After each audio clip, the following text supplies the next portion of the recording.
Good evening, everyone. Welcome to Bank of Baroda's analyst conference call. Hope you and your family members are safe and doing well. We have on the call today Mr. Sanjeev Chadha, MD and CEO of the bank, along with the executive directors. We will start with initial remarks from the MD, then follow it up with the question and answers. Before I hand over the call to the MD and CEO, I would like to say that the analyst presentation has been uploaded on the website, and the standard disclaimer in the presentation applies to this conference call as well. Sir, over to you for the initial remarks. Thank you. Very good afternoon, good evening to everybody. Thank you very much for joining the conference call. First of all, a very happy new year to all of you. I do hope in the next quarter things will be better and we can meet in person at our office. I will not take too much of your time in terms of talking about the numbers because you have had access to them. I'll just make 4 or 5 broad remarks which I hope can cover some of the questions you might have in mind, and then we can go to the actual questions. So first of all, during the quarter which is under review, BOB completed its merger with Vijaya Bank and Dena Bank. So as of 12th December, all the branches of Vijaya Bank and Dena Bank were migrated onto the core platform of BOB. So the merger stands completed in all respects. It has been a fairly successful, smooth execution with very few issues along the way. It also has gone a long way in terms of meeting the objectives that we had set ourselves when we went ahead with the amalgamation. There was a very aggressive plan for cost reduction in particular, and very happy to share that the bank has adhered to that cost reduction plan almost to a T, and in some cases actually exceeded that. In terms of broad numbers, we expect this year to make cost savings about 1,300 crores on account of the merger, and over the next 5 years, a total aggregate saving of 10,000 crores. And as I mentioned, we are going as per plan. So among the targets that we had set for ourselves was the rationalization of 1,300 branches. That is closing 1,300 branches of the combined entity, which is pretty ambitious if we were to consider that the total network stood at about 9,500 odd. So as things stand today, we actually have achieved that target. So 1,300 branches have been closed. Similarly, there was a target to close 500 low-performing ATMs. We actually have shut 1,000 ATMs down. So these are significant cost savings that we expect to accrue. Some of them are visible within this year. In a larger proportion, they'll be coming next year when we will not be paying the rents on these 1,300 branches for the full year. So even if you were to look at the presentation, you'll see some signs in terms of these cost savings being affected.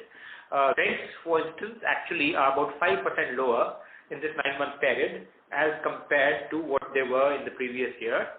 This is despite most of the savings coming at the tail end of this period. Secondly, if you were to look at the salary bill is also lower in absolute terms as compared to last year, because we have not gone in for any significant recruitment at all, and we do not propose to do that also over the next few years. The second key benefit which came in terms of costs has been through the expansion of the savings bank franchise across the entire network. So from 1st April 19, which was the effective date of the merger, the CASA ratio has increased by 400 basis points. So that's something which is very significant in terms of savings for the bank. The second point I would want to touch is in terms of the emerging business profile. So what we have been trying to do is to see how we can get a disproportionate part of the growth from retail loans and secured retail loans. So you will see that our retail loans actually have increased by about 13% during the period under review YOY, and this loan has come from car loans, which is 22%, home loans, which is also double digit. And we believe this is a strategy we would wish to continue to pursue, because the bank is, as of now, skewed in terms of balance sheet in favor of corporate. While that is indeed a very valuable franchise, BOB is the second largest corporate lending bank in the country. But nevertheless, we believe that a rebalancing would be of benefit, both in terms of keeping a handle on any volatility in asset quality, and also given the current context where liquidity is plentiful in terms of protecting margins. Now, so corporate growth has been driven, therefore, largely based upon the desire to absorb whatever excess liquidity is there and make sure that, given the uncertainty of the times, that the underwriting quality is absolutely top rate. So it is this combination of aggressive secured retail growth and corporate growth of high quality to absorb excess liquidity, which has allowed us to outperform the industry in terms of loan growth, with a domestic book growing by something like 8.3%. As we had discussed in the last quarter, in terms of deposits, we have tried to keep the discipline that deposits are required only to fund loan growth, and we should not be chasing deposits. In fact, we should not be having any deposits which result in excess liquidity, which has to be optimally deployed. So our deposit growth has been as per plan, but it is again heavily tilted in favor of CASA, which CASA is up 30%. And as I mentioned, in terms of proportion of total deposits, there is a significant uptick. Within CASA, current accounts have grown even more, where the growth that we see YOY is nearly 18%. In current accounts, a key driver of growth has been our cash management product, which is very successful. You would see in the presentation the figures, both in terms of the deposits that we are getting on that account, as also the fee income that we are earning, and the rate of growth which is there. Going forward, we believe we should be able to continue to push this product aggressively. So we are, as we mentioned, the second largest corporate bank, with about an 8.5% share in the total corporate lending. So there is a huge potential which is there in terms of pushing our cash management product, particularly in the context of the recent RBI guidelines, where the current accounts are largely to be held with lending banks. So we would want to push that opportunity, and we believe that should help us drive current account growth even going ahead. The third point I want to focus on is in terms of asset quality. So we are again continue to have very tight underwriting standards, and whatever growth that you see is despite those tight underwriting standards.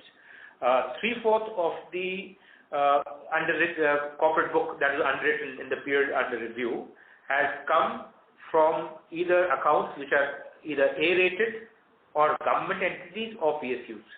Right? That is 3/4 of the growth that we have seen. Similarly, on the retail side, 73% of our borrowers are credit scored 725 and above.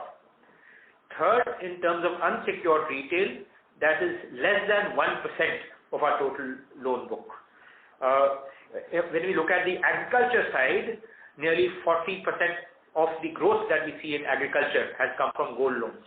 So gold loans are about 20-21% of our total agriculture book, but in terms of the incremental agriculture book, they are more than 40%, and we do hope that going ahead also, 40-50% of agriculture growth will come from gold loans. Similarly, on the MSME side, more than half of the growth that we see, in fact, significantly more than that, has come from the government guaranteed scheme. Of the other growth also, a large part comes from PSB 59, which is the digital channel, which is there for all public sector banks to access MSME loans. And here, the quality is proven to be significantly better as compared to general MSME loans. So to again re-emphasize the point, on the MSME also, the growth has come either through risk mitigated products like the government guaranteed scheme, or again through digital loan products which have a better quality.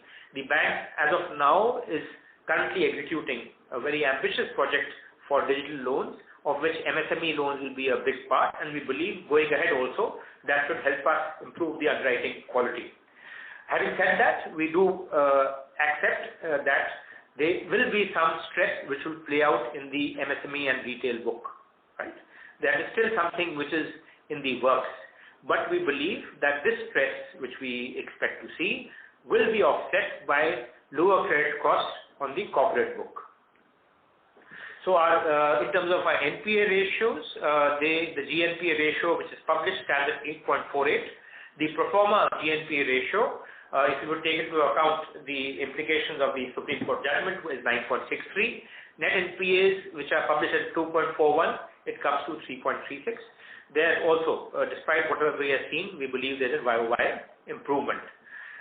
We do expect again that even as we end the year, despite the impact of COVID, we should end with figures in terms of gross and net NPAs, which may not be any worse as compared to what they were a year back. Coming to the restructured book, our restructured book is about 1.38% of our total loan book, right? But a part of this is again already counted in the NP pro forma NPAs.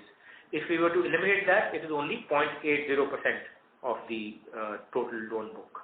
And there is a significant proportion of this which is likely to be upgraded within this financial year. In terms of provisioning, we are adequately provisioned. PCR is 85%. The impact of the Supreme Court judgment is fully provided, both in terms of provisions on loans as well as the interest which has been booked. The NCLT loans are provided up to 93%. We hold COVID provision of about 1,700 crores, and then over and above that, BOB, as we have discussed in the past, on certain categories of impaired assets like subprime loans, provides at a higher rate as compared to RBI norms, 20% as against 15%, and also similarly on certain other categories like unsecured loans. And on this account, we hold a provision of nearly 1,500 crores, which is over and above what the RBI requires. So we feel fairly comfortable in terms of where we are in terms of provisioning. In terms of the impact of the Supreme Court judgment, I think I mentioned briefly what would have been the figures on the pro forma basis for gross and net NPAs. Now that also plays out in terms of the cost to income ratio because you recognize interest which otherwise would not have been recognized. So the cost to income ratio would have been nearer 50% as against 48% that we have in our accounts. Similarly, domestic NIM, which is 3.07, would have been nearer 2.9% otherwise. In terms of collection efficiency, that continues to improve, and as compared to 91% last quarter, it is at about 93%. There will be residual challenges in retail and MSME, but in corporate, it is above 95%. Lastly, in terms of capital plans, since we met last quarter, we have raised about 1,200 crores by way of fresh AT1 funds. Of our AT1 program of 4,500 crores, we have already done 3,700. The balance, again, we are likely to do in this quarter. In terms of pure equity, we are looking at accessing the QIP market during this quarter, and that might be of the order of 2,000 to 4,000 crores. Now, in terms of overall capital position, if we were to take into account the AT1 that has been raised and the profits that have accrued in up to Q3, we would have a CAR of about 13.3, 13.4%, which is slightly better as compared to what it was at the beginning of the year. And taking into account the likely accruals over the rest of the year, and also the QIP we are talking of, and some capital release we expect from certain loans which carry 150% risk weight, which are likely to go out, or at least there are opportunity for them to go out over the next 3 or 4 months. That also gives us the option of deploying those funds in assets which are nearer our average WA of about 50% as compared to the nominal assets. So we believe in terms of capital, we are fairly well positioned, both for taking into account any residual stress and also the growth that we want to target. So those are the points I thought which might be useful in terms of some question you might have in mind, but now happy to take whatever questions that come our way. Thank you very much. Ladies and gentlemen, we will now begin the question and answer session. Anyone who wishes to ask a question may press star and 1 on their touchtone telephone. If you wish to remove yourself from the question queue, you may press star and 2. Participants are requested to use handsets while asking a question. Participants are also requested to limit their question to 2 per participant. If time permits, you may join the question queue for any follow-ups. Ladies and gentlemen, we will wait for a moment while the question queue assembles.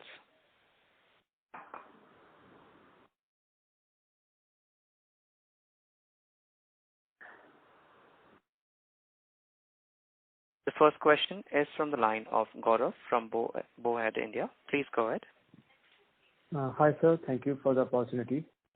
Sir, just a couple of questions. I was looking at SMA1 and SMA2, which you have disclosed in your presentation. And I think the number seems to have changed for September 20. It was 5.46% at the end of September 2020, which is reported as 2.88% in this quarter for September 20. So is there anything which I'm missing? Why is that reclassification, or, is there any way, the way you have changed the data? So I'll request Mr. Jain, I get to take the question, please. Yeah, this time we have reported based on the acrylic data, and it is more than 5 crore. Okay, sir, but what's the need of changing the data, because you have been reporting in the previous format for like more than 8-9 quarters. So if you could disclose, maybe what is the similar number for this quarter, that will help us to understand the historical context of SMA1 and SMA2. So the way you used to report in last quarter, if you could share number for December quarter and this quarter also, that would be very helpful.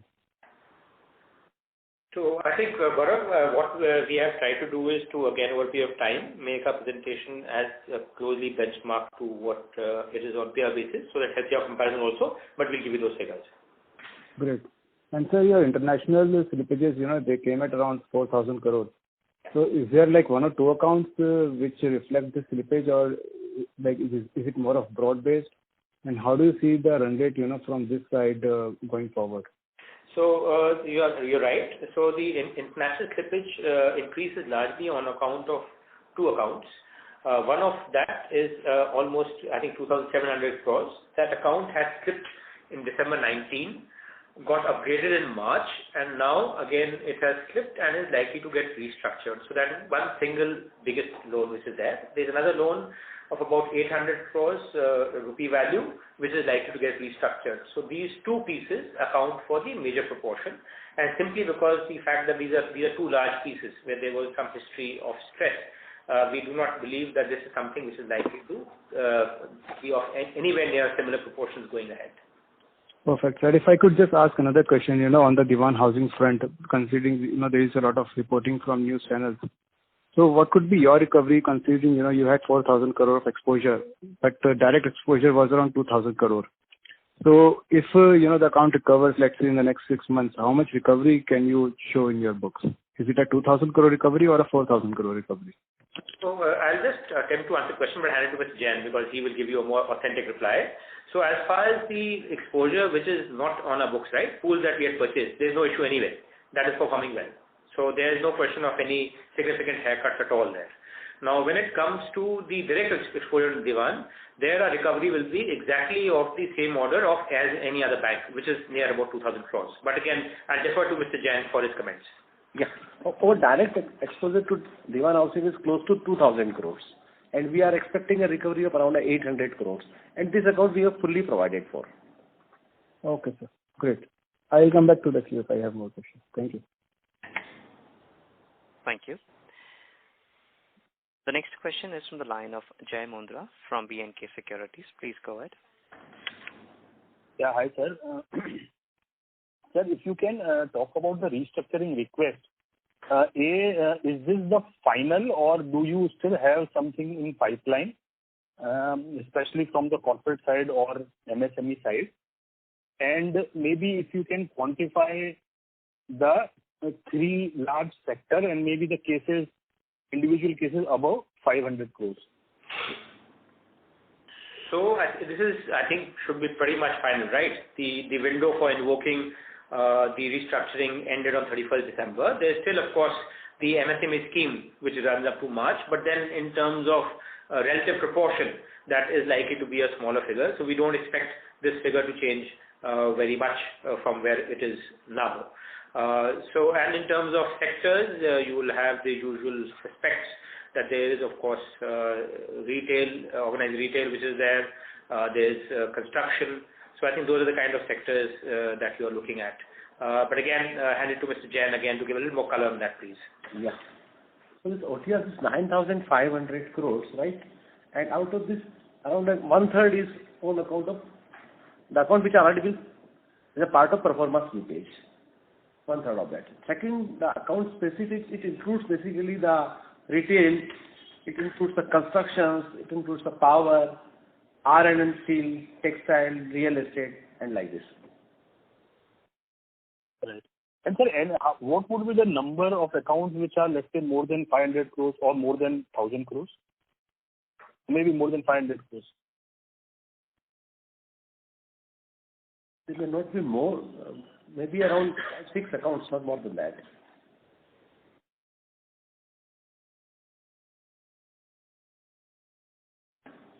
Except I will give you. Yes.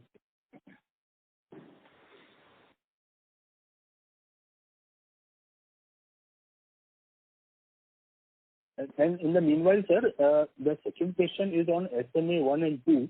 Yeah. So we've given the collection efficiency as 92% and SMA 1-2 is 4.4%.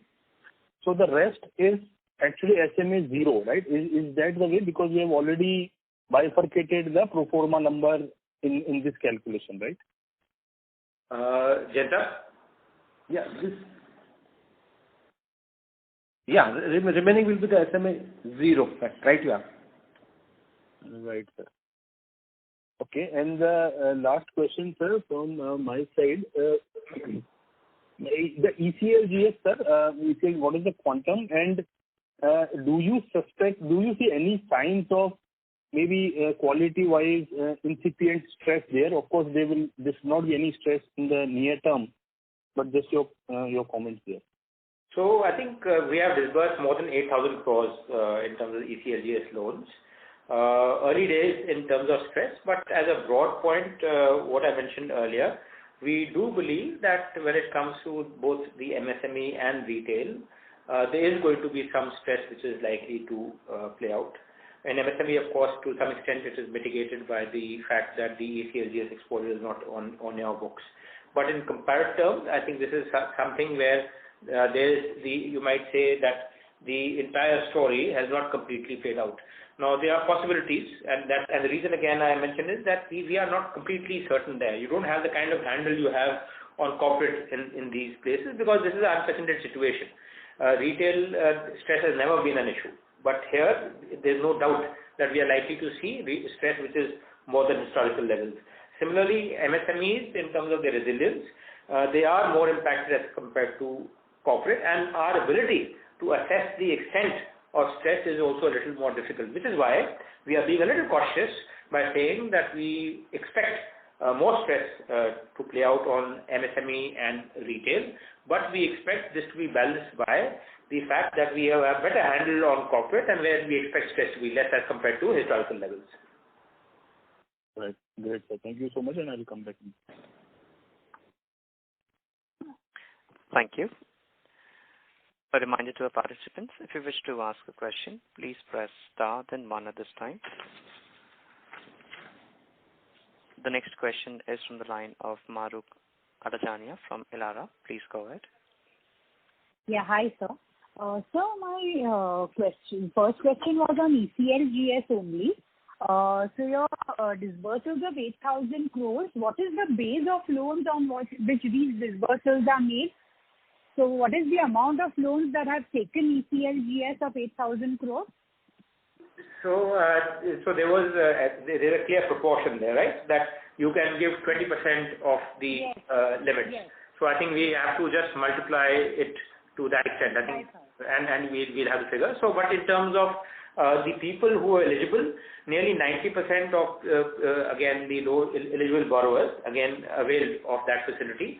Here we must recognize that this loan came at an interest rate which is significantly lower than the coupon that the regular loan carries, right? So therefore, I think we need to be a little careful also there. Again,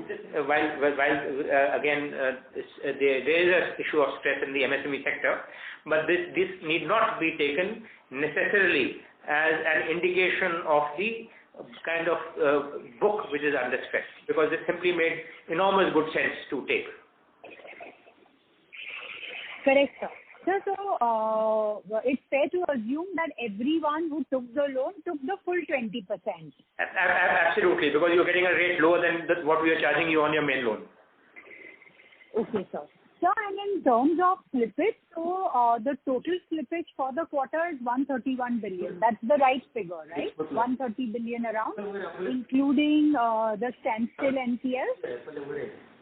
Yes, sir. Would you want to take that? Right.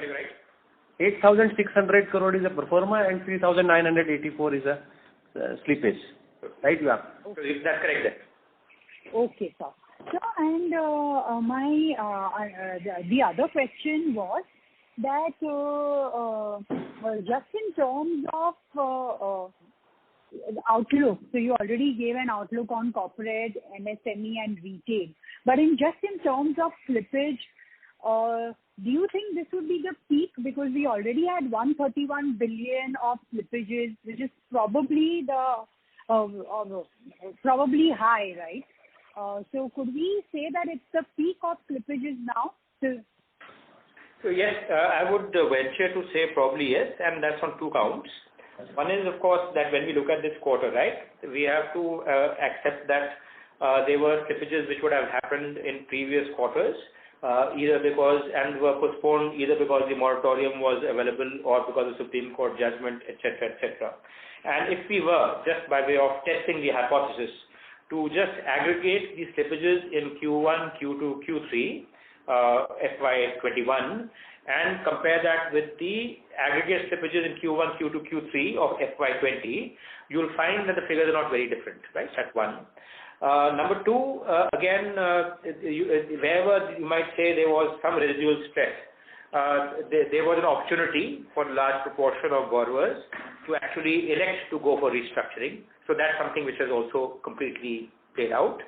Three, this also includes on the international side, something which you might say was an exceptional level, unlikely to be replicated in future quarters. So therefore, on strength of all these 3 points, I would venture to say yes, indeed. I think this represents by far the peak for all these reasons. Sir, next year, if you do next year when slippages normalize, what normalization level would you anticipate? Right, because the merge numbers, after the merger, there was a spike in slippages, and then now because of COVID. So next year, if you just had to guess the level of slippages, how much would it be? Would it be below 2%? Would it be under 1.5%? What would be your best guess? Jan sir? Madam, there are 2 points. Basically, you talked about 13,000 crores. Out of this 13,000 crores, close to 3,000 crore or so will be upgraded when we will do restructuring. It is a part of OTR. And as per the OTR guideline, if it is not implemented, it will be a slip. Of course, since Supreme Court order, this account has not slipped and is a part of the performance slippage. So this amount will be reversed. First point. And the second point what you talked about is that slippage number. If I see bank as a whole, around 19,000 crore of slippage of last year, March 20, and our slippage is 8,200 crore. And performa 8,000, 6,000, or if I exclude 3,000, so it is 13,000 vis-a-vis 19,000. So I think the point that Mr. Jain is making is that if you look at this 30,000 crore figure, this includes accounts which where the restructuring has been invoked, will get implemented, and therefore again you will find that these do not count as slippages by March. So that is A. Number two, if you adjust, you will find that they are actually lower as compared to the previous year, and going ahead, taking all these things into account, we should be fine. But Mr. Jain has not given you a percentage, but I venture that it is likely to be pretty much in that ballpark, maybe on the lower side. As in what ballpark? What we saw in... 1.5 to 2 you mentioned, right? Right, yes. Okay. Okay, sir. Thank you. The answer of Jai Mundala's question, there are 6 accounts which are more than 500 crore where OTR has been involved.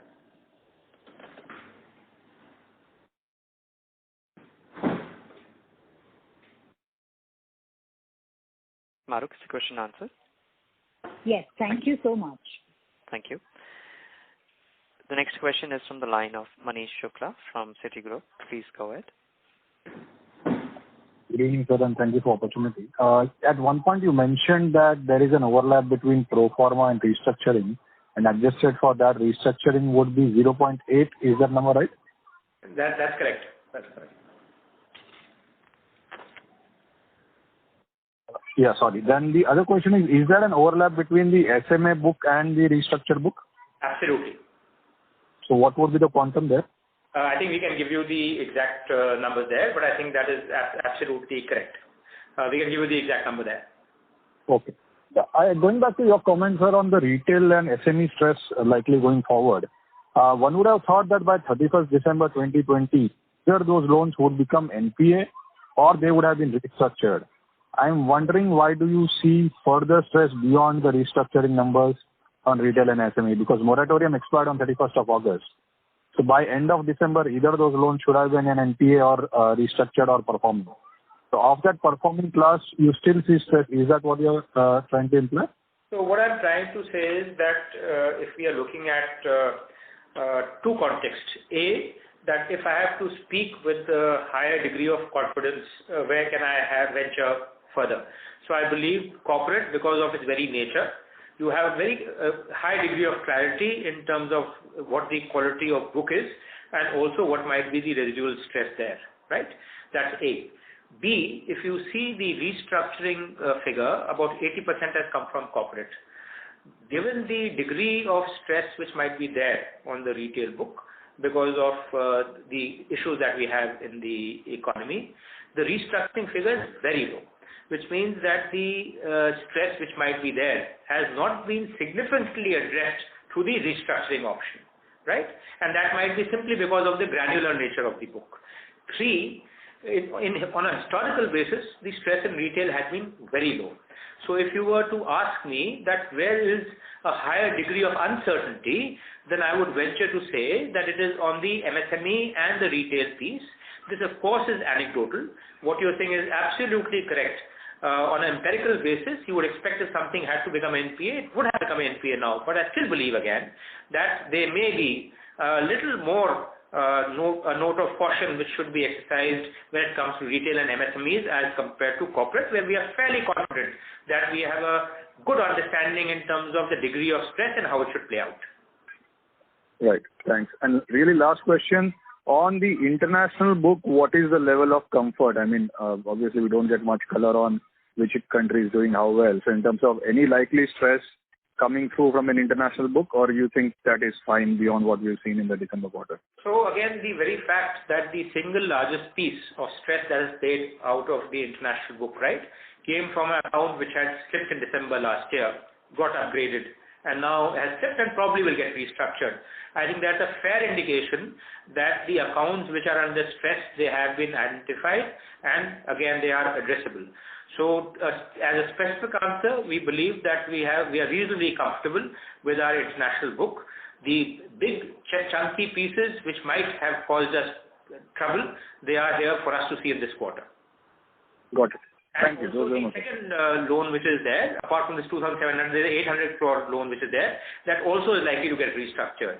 So I think the stress in the international book is eminently addressable. Got it, sir. Sorry, last question on ECLGS. When, if at all, is that stress likely to start showing up? After 12 months, after 18 months? How is basically the scheme structured? So let's say some of those borrowers were to fail or, not service the debt. When do they actually become NPA? So I think once you have taken advantage of the scheme, right, they'll become NPAs exactly the same way. There's no issue. So again, the fact is, as of now, we don't really know how it will play out, because the fact is you have made 20% of the fund-based limits available to the borrower, which would mean that if there were any challenges in terms of extension of working capital cycle, they seem to be adequately addressed. So the people should be all right. But again, I am only being cautious simply because my understanding in terms of what is the kind of stress, whether it has been fully addressed, whether there are still challenges, do people have issues in terms of availability of labor. I think these are things which are very difficult to get a handle on in a portfolio which is as granular as that. So I would prefer to be cautious there. But again, in terms of an exact timeline in which this possible stress would play out, tough to say. Sure, sir. Appreciate that. Thank you. Those are my questions. Thank you. The next question is from the line of Mahesh MB from Kotak Securities. Please go ahead. Good evening, sir. I just wanted a confirmation. What is the total slippages that you reported on a pro forma basis? So I think totally 8,000 odd. Mr. Jain again has a better head for figures. I'll request him to give you the number. Yeah. Pro forma number is 8,637. Okay. And would you have a breakup between retail and corporate on this? Yeah, that I can say. This agri is 682. Yeah. Corporate is 5,669. 5,669 crores. MSME is 1,054. 1,054. Okay. Retail is 1,103. Okay. And that is 129, adding up to 8,637. And this 5,669 includes the international loan book of 4,000 crores. No, international already stripped because Supreme Court order is applicable in India. Okay, so 5,669 crores of corporate slippages, could you have some color on where is it coming from there? So this 5,669 includes the construction, includes the NBFCs, includes the retail. Of course, part of this is under OTR. So as a rough figure, a significant proportion of this figure is where restructuring has been invoked and is likely to help us get significant upgradations.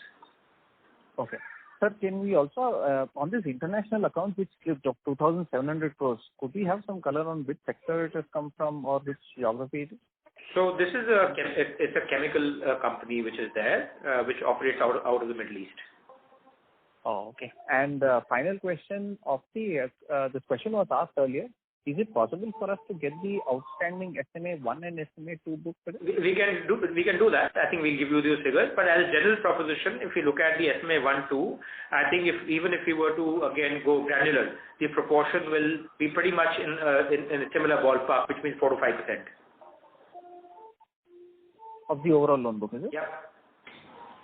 And this has improved, it has remained stable, it has deteriorated. Where is it as compared to, let's say, what it was in March? It is elevated if we were to compare to last year, which is quite understandable, right? But again, as we mentioned, that this is where again you might say part of my caution in terms of the future comes from, because even with this SMA, to the extent that we have corporates, you have a fair assessment in terms of how is it likely to play out. But when it comes to smaller loans, you really don't know. As you mentioned, or maybe again it was the previous question, that if they were to have become NPAs, logic says they should have become NPAs now. But having said that, the fact is that there are possibilities which are there, right? People again took a moratorium. Now they have paid a few installments. Now whether they have, it's simply a question of good habits coming back, or actually they are constrained in terms of cash. That's tough to make out as of now. Sorry, thanks for this, but just kind of reconfirm this. You said the reported SMA-1 and SMA-2, as per your presentation, shows 4.4% for loans above greater than 5 crores. And how is it that it is the same for the overall loan book as well? So I think we'll just give you the figures. If we were to adjust, and I'm just again giving you, because what happens is there are too many complications in this, which is the reason why we did not hold it out. The too many complications come from things like things which are showing in SMA, but actually are also part of the Supreme Court book, right? Possible. There are SMAs where restructuring has been invoked, which is why again we thought that let's give a number where we actually have more clarity in terms of how it is likely to play out. But we'll give you the number, but we'll have to adjust that number for again all these factors. Oh, sorry, just one clarification. So if I say SMA2 book of 4.4%, and you've also included this quarter corporate slippages of 5,669 crores, so this is also included in SMA2? Which one? You have indicated that the SMA 1 and 2 book is about 4.41. Yeah, 5 crores plus, right? Yeah, and you have reported pro forma slippages of 5,669 crores. Let me, uske andar again, I'm getting confused myself. Jay sir, can take. Yeah, sir. Let me clear, sir. Let me clear. So we have reported 4.41. It includes performance slippage. If net of performance slippage, it works around a 3.6% also. Okay.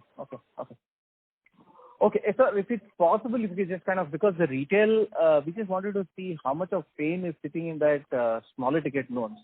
If you could get that will be helpful. Yeah, we could do that. Again, we'll have to do detailed numbers in terms of where restructuring is invoked, how much is in the performance slippage. We can do that. Perfect, sir. Thanks a lot. Yeah, thanks. Thank you. The next question is from the line of Ashoka Ajmera from Ashcon Global Services Limited. Please go ahead.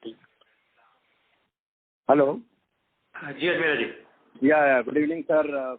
First of all, let me express my compliments and congratulations to you for completing this entire merger process so smoothly within the deadline that now it has, all the three banks have become full-fledged Bank of Baroda.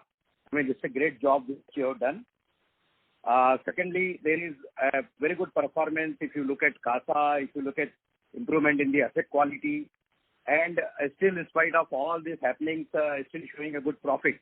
So my compliments to you. Having said that, sir, I have a couple of observations and some questions.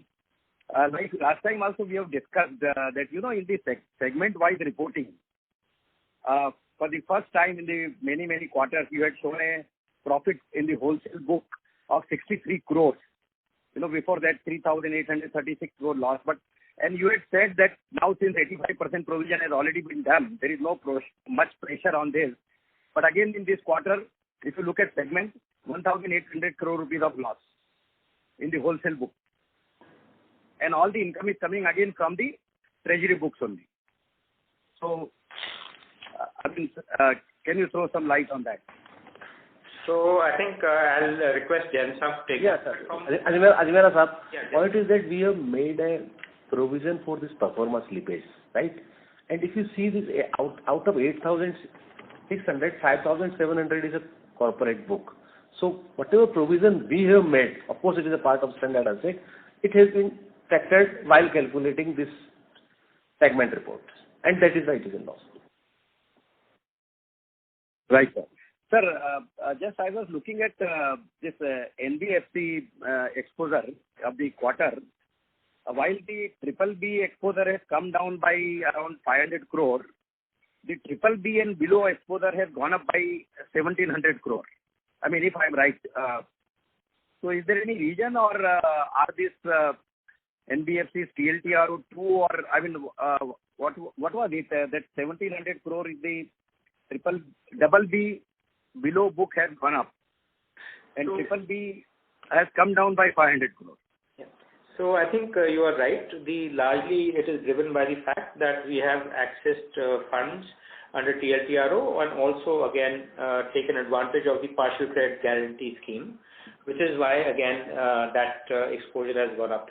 Also, we are actively trying to see that when it comes to the private book, right? So I think a very large proportion of our NBFC exposure, I think it will be 70% plus, somebody can give the exact figure, is to entities which are either owned by large private sector entities or yes. PSUs. But of the balance, what we have tried to do is to see how it can be more diversified, that your concentration is not high in any particular exposure. So most of the exposures which are there on account of the private sector, they have come down significantly in terms of quantum, and we have substituted that by exposures on smaller NBFCs, which we believe are of good quality and where we were able to get the benefit of a partial credit guarantee. Great, sir. Yeah, sir, coming to this, just a few cost points. Now the operating expenses have gone up by 250 crore in this quarter. That is why the cost to income ratio has also gone up to 47.48% from 46.15%. And the employees cost also has gone up substantially by 250 crore in this quarter. While we are saying that we are going to get the benefit, or we are getting the benefit of the merger of all these three banks, what is the reason of this cost, operating cost, and this employee cost going up, sir? So if you were to look at the line which says salary, right, that is showing a small decline YOY, but there are other costs which are there on account of employees. So these are largely on account of the AS15 requirements and the provisions we had to make as per the actual valuations. But again, Jain Sahab can shed more light on that. Yeah, that's AS15 provision has increased because of the wage revision. And since the wage revision, the pension liability will increase, so that is why we have to make higher provisions here. But you see, 9 months, you see, the salary has come down by -1%. Thank you, Mr. Ajmera. I request you to join the queue for any follow-up, as we have several participants waiting for their turn. The next question is from the line of Shashank Verma from Axis Mutual Fund. Please go ahead. Hi, sir. I have two questions. First question on this slippage of approximately 4,000 crores in your international book. Have you taken any provisions? And that is the first question. Yeah, so I think yes, of course. The fact is, it is since this is something where you don't have any protection, this has been recognized as NPA, and we have taken provision as per our norms, which is, I would believe, a 20% provision what we provide on substandard assets. Okay, thank you. And sir, we used to provide a watch list a couple of quarters back of stressed accounts. We have not shown that for the last 2 quarters. So has something changed there significantly, or is it because of a lot of these regulatory overhangs that we are not providing that number as of now? So I think any specifics again always become a bit challenging at times. So that is the reason for that. Okay. Thank you. Thank you. The next question is from the line of Mohit Surana from CLSA. Please go ahead. Yes, sir. I just wanted one clarification. You have said that there is around 1,900 Mohit, your crores. audio is breaking. We are unable to hear you clearly. Please use the handset. Yeah. Is it better now? Yes. Yeah. So my question is that there is around 1,900 crores of provisions against potential interest reversals and against potential slippages on pro forma NPAs. And then there is around 1,700 crores of COVID provision. So is there any overlap, or the two are separate? Jain Sahab? Both these two are separate. So one, it is a pro forma slippage is 8,500 crores. So we have a provision of 1,522, 370, and the COVID provision of 1,700. So put together, we are having a provision of 3,600. Is against the pro forma slippage of 8,500. Okay, got it. Thanks a lot for that. Second question is that Can the you 1 please point... use the handset because the audio is still not very clear? Is it better now? Yes. Yeah. So the second question is that 1.4% restructuring that you mentioned, is this all of this restructuring is incremental restructuring? I mean, there is no carry forward from previous quarter, right? So this 1.38% is the aggregate amount of restructuring which has been invoked. Some of this has actually been implemented, a very small proportion of 1,000 crores. The balance will get implemented over the March and June quarters. Sure. And the last question is that on the employee expense, can we expect the similar run rates going forward on employee expenses, or is there any provision that can still be made in future quarters? So I'll just give a preliminary response and Jain Sahab to confirm that. I would believe that in March we should see a similar run rate, and possibly we should actually see a decline after that quarter. Yes, sir. Okay. Thanks a lot. These were all my questions. Thank you. Thank you. The next question is from the line of Sonal Kohli from Bowhead. Please go ahead. So thank you for the opportunity. A couple of questions, sir. As far as your retail book is concerned, would you broadly know how much of that would be from government-based employees? Because at least that part of the base wouldn't have been impacted much because of COVID. What I meant was government-based companies or, central or state government employees. Like State Bank gives you some idea of that kind of book. Would you have some color on that? Frankly, no. I think the only, you might say, relevant figures that might allow us to get a handle in terms of the risk that book carries are two indicators, which I mentioned before. A, that 73% is credit scored 725 and above. And B, that 70% of the book is home loans. So I think in terms of both quality as well as loss given default, that is where we get the comfort from. Unfortunately, and that's more again you might say a data issue, I don't think we have a very accurate estimate in terms of whether these employees are employed in PSUs, governments and the like. So if not an exact, a very rough estimate? Tough. 20%, 80%, 40%? I don't think it is going to be that large. I think it's lower than SBI most certainly, simply because of the kind of business that BOB does. But again, if I were to give you an estimate, again, I wouldn't be confident about that. Got it, sir. Secondly, sir, do you have any idea about the, what would be the breakup of the book which would have become, NPA had it not been for Supreme Court order? What I meant was breakup in terms of agriculture, retail, SME, corporate.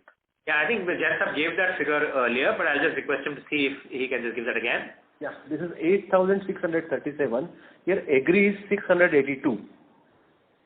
And corporate is 5,669. MSME is 1,054. Retail is 1,103. And others is 129, aggregating up to 8,637. So, sir, you are considering that, the retail, part and MSME part is not that large a portion in terms of all stress. I think for the SMA1 and SMA2, the similar trends would have also unfolded, historically you used to give SMA1, SMA2, for you were one of the very few banks who used to do that, But this time you haven't shared your total SMA1 and SMA2. Would it be possible for you to, share these numbers by notifying the exchanges, in line with, your historical trends? Or wouldn't it be possible for you to share these?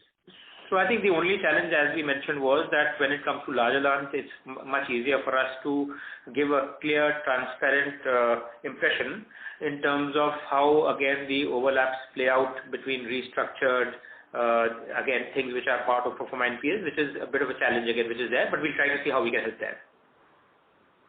Thank you, Mr. Kohli. Request you to join the queue for any follow-up. The next question is from the line of Mona Ketan from Dolat Capital. Please go ahead. Hello. Hi, sir. Good evening. Just two quick clarifications. So this 8,600 crore of pro forma slippages or the notional slippages that we had during this quarter, I understand this is for Q2 and Q3 together, right? Right. Okay. This is on 31st December. Got it. So it includes both the quarters is the clarification I was... Right. Okay, got it. And secondly, this your 1.4% of restructured book, this does not. This is all COVID-related restructuring, right? There would also be some one-time restructuring that was in part of the earlier MSME relief program, which is not part of this pool, right?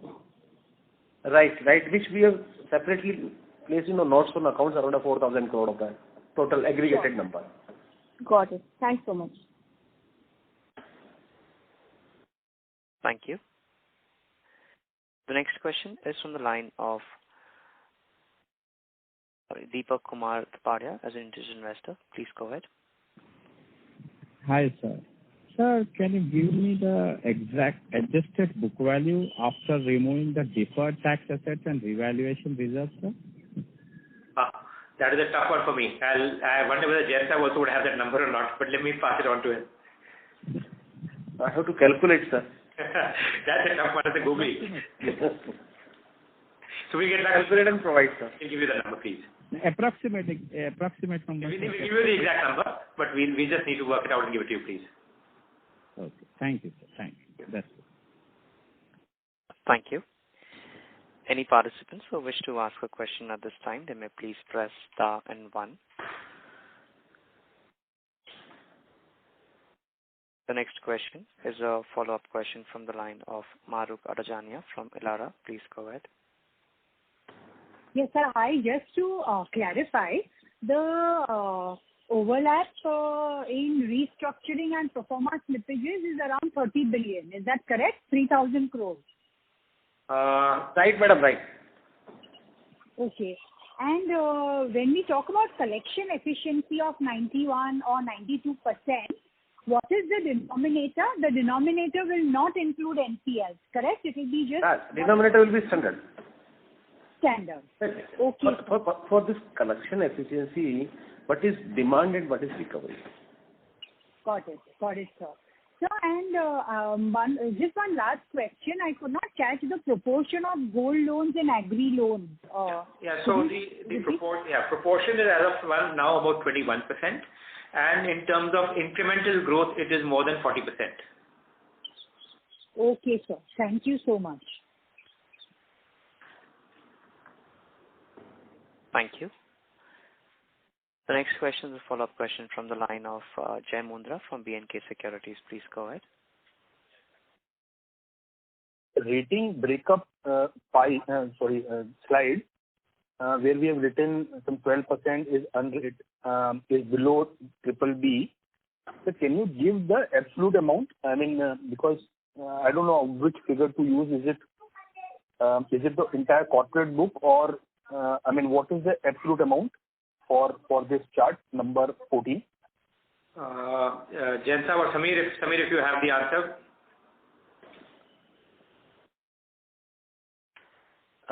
Sorry, Samir, we are unable to hear you, sir. Yeah, hello. Yes. Yeah, hi. Jay, we will get back to you later on with this answer. I'll email it to you. Sure, sir. Sure. And just on, sir, collection efficiency once again. So I think what is the meaning of this word when we have written that the collection efficiency stands adjusted for Supreme Court order? Because I think you had clarified that 92% does not include GNPA, of course, and it does not include the pro forma slippages also, or does it include that way? It will not include the pro forma slippages, right? You can either show it as an NPA or you can show it as a standard asset. Right. So 8% is, so the rest 8%, it also does not include the pro forma slippages, right? Correct. That's my understanding. Yes, sir, can confirm that. Right, sir. Great, sir. Thank you, sir, and all the best. Thank you. The next question is a follow-up question from the line of Ashok Ajmera from Ajcon Global Services Limited. Please go ahead. Yeah, thank you for giving me the opportunity once again. Sir, if you look at the outstanding, the advances, there are two segments like power and telecom where it has gone up in this quarter substantially. If you compare with the overall, which are this, what kind of companies these are in this power and telecom? Power has gone up from 31,000. So there are not too many telecom companies that survive, right? Pardon? There are not too many telecom companies that still survive today who could borrow money. Yeah. So I think, please be assured that again, these are companies which are strong, robust, where the new exposures come in, but not possible to give you names there. All right. Same thing is in power also? Yeah, absolutely. And sir, this, when you say that, rating profile of standard, and when we see the exposure column of December 2020, the total exposure is 99,760 crore, and down below there is a note of net outstanding advances, that is 93,647 crore. Yeah. So the exposure as on 31st of December is 93,647 crore. Yeah, the outstanding would be there. That's correct. Okay, not 99,700. Yeah. So that would mean, again, there may be committed lines which might be there, undrawn limits which might be there, which is how you would compute the overall exposure. All right, sir. And again, coming back to this collection efficiency, sir, 92%. Now, this is the collection of December quarter, or say last demand must have been made in December. So the collection includes the collection which has taken place even after this 31st December, that is maybe from 1st January to 15th January? Tough question for me, Jensab. Collection during the quarter ended December, from 1st October to 31st December. But demand made only in this quarter, or demand of the earlier quarter also, but collection in this quarter? No, demand is of the current quarter. Collection can be of the previous quarter. What happens if your account is a SMA, just SMA 0 or SMA 1. So they will pay the amount and the account may remain in SMA 0 or 1. So in a numerator it is a collection, denominator is a demand. So suppose, the collection is 92% or whatever the demand was made. Now, out of this 92%, some percentage of the collection can be from the demand from July to September quarter. Isn't it? July to September, maybe. Suppose the account is a SMA 1 in September quarter, right? It can be an SMA even in December quarter, but he has paid. So collection is there. So he is perennially in a 0 or 1, but he is paying whatever is demand for the quarter. Okay, so in absolute numbers, can there be... the point is that suppose my demand is 100 rupees and he has paid me 92 rupees. So 92 rupees may be of September quarter, may be of December quarter. So you can always say that the 5 rupees was a area demand of September quarter and 105. But the 5 will continue for the next quarter. Okay, so similar spillover may be there... it can happen. December quarter to March quarter. Yeah, it can happen, sir. It can happen. Because there was in some other public sector bank, there was a great confusion. No, point is on this simple, and they had to clarify. Earlier they said 75% collection and then they said 87% collection. They rectified after the conference on this question. No, but point is a collection. In a numerator collection, denominator demand. Okay. All right. Thank you very much, sir. Thank you. Thank you. A reminder to participants, if you wish to ask a question, please press star then 1 at this time. The next question is a follow-up question from the line of Sonal Kohli from Bowhead. Please go ahead. Sir, what kind of recovery would you expect from Dewan Housing? Now it's reaching settlement, And in addition to Dewan Housing, any major recoveries would you expect, by the time we have, Q1 results next 6 months?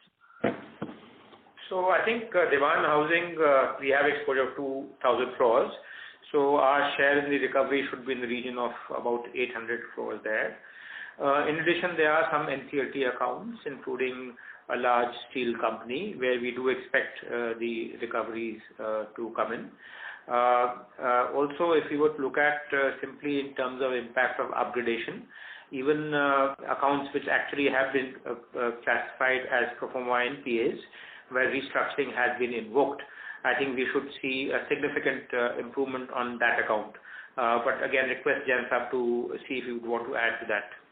Yeah. So you rightly said our exposure to Dewan is 2,000 crore and expecting a recovery of 800 crore. And this account we have already been fully provided for. In addition to that, in a recovery, we are having around 3,000 crore of a recovery where the NCLT has also approved the resolution plan.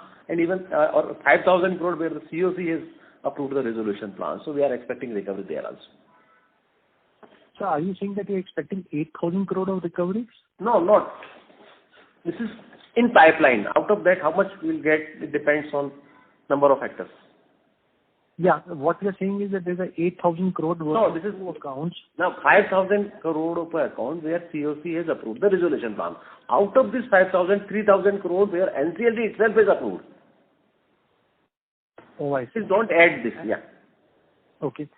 And sir, you said the pro forma, NPAs which would get upgraded due to restructuring. Would you have that quantum? I'm sorry, I joined the call late. I was, attending some other call by then. If you already shared this.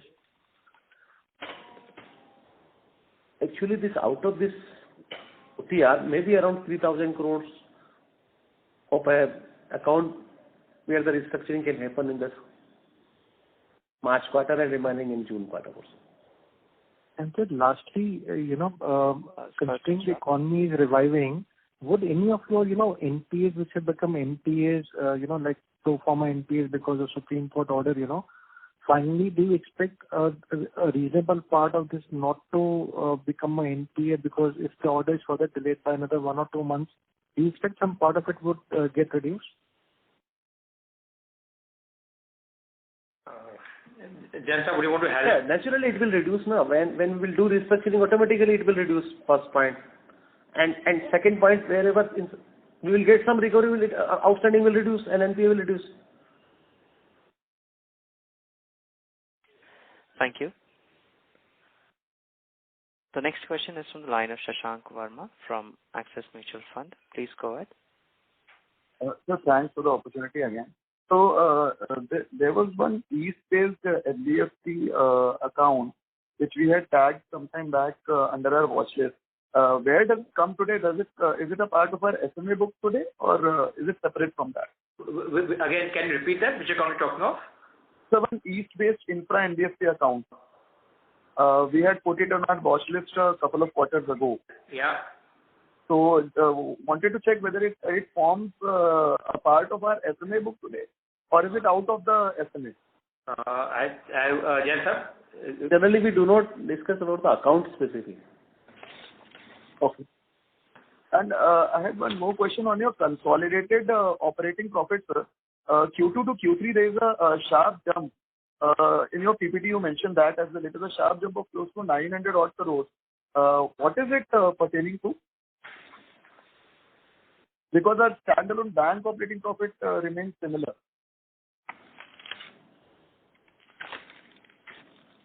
Jayant, I don't have an answer to that. Would you have any thoughts? Q2 to Q3, yes. So maybe exact I'll see and have separately advised to him, sir. Maybe in our subsidiaries there are some profitabilities. We'll check it out. We'll come back on that. Sure, thank you, sir. Thank you. The next question is from the line of Naishi Shah from Acko General Insurance. Please go ahead. Hi, sir. Thank you for this opportunity. So I don't know if I've missed this already, but could you tell me how are we placed in terms of the ALM?